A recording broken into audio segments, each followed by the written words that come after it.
The rumors are true. The Joker 2 is a musical. Trash. And it's not, but it is, but it's not. At Cinemcon, we got a brand new trailer for Joker Folie À Deux featuring Lady Gaga. And we probably got one of the hardest shots that was ever caught on film.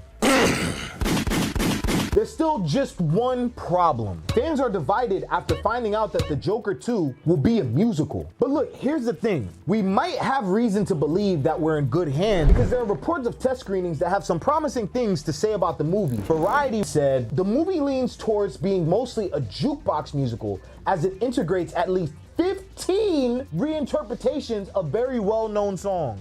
If they do like what they've been doing to black people movies, in movie trailers.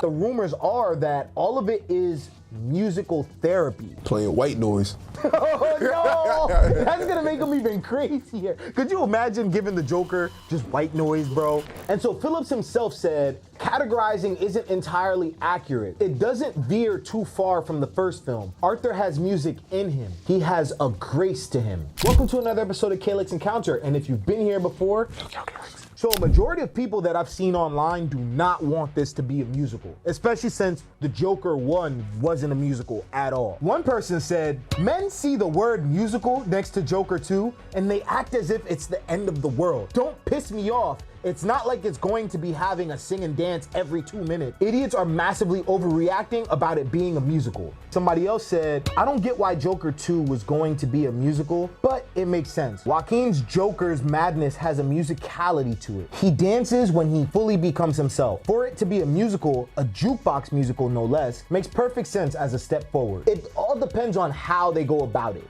If it's too many, I mean, they said 15 though. If you're doing 15 songs and 2 unknown songs, that's the entire movie, low key. Then somebody else said, watch the Joker 2 teaser. I don't know why anybody feels it's necessary to choose a side on this movie already. I'm eager to see it, and frankly, I'm really digging the idea that guys who wouldn't ordinarily go anywhere near a romantic musical are going to feel obligated to see it. Nobody's obligated to see it. I don't know why people are making this a gender thing. I think because the majority of people who watch musicals are women. This guy says, if the Joker 2 being a musical has put you off, you most likely haven't watched Sweeney Todd. Sweeney Todd has the most devilish tone for a musical, and yet you won't have it any other way. I've never seen Sweeney Todd before. I've seen Sweeney Todd. I can see what he means because Sweeney Todd has more of those elements you would expect from a movie geared more towards men. The murder, the drama.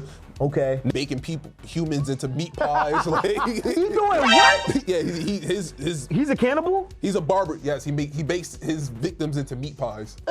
So I guess I can see what he's saying, and I kind of agree. If they're really gonna be taking the whole musical therapy route, it's interesting because it's a form of therapy that we could really explore, especially with how psychotic the Joker is. And just the fact that it's Lady Gaga, it makes sense that, okay, cool, we'll make this a musical. We're gonna have her singing it. But so the rumors are that this movie is gonna be very political. It might be tackling the whole idea of wealth inequality. I just hope this movie is more psychological. I don't mind the politics, but like, I need it more psychological. I want it to fuck with my head. That's why I'm kind of afraid of the whole musical aspect, because it's like, how much of that can you really do and keep that tone of fucking with someone's head? There are test screening reports that came out, and people are saying Gaga is on par with Joaquin Phoenix. This tweet says, Joker 2's test screening reactions. The film is super bloody, chaotic, aggressive, surrealistic, but somehow true to its essence. Gaga and Joaquin are on the same level in performance. The musical aspect is not presented in a conventional way. They sing, of course, but it works in a different pattern. Very risky, but fucking genius. Overall, the film seeks to balance itself to captivate both critics and the general public. Then there's another one, and this comes from Gold Derby. Parts are chaotic for a reason. Parts are surrealistic also for a reason. And at least in part shot in black and white. Parts are bloody, the chaotic part.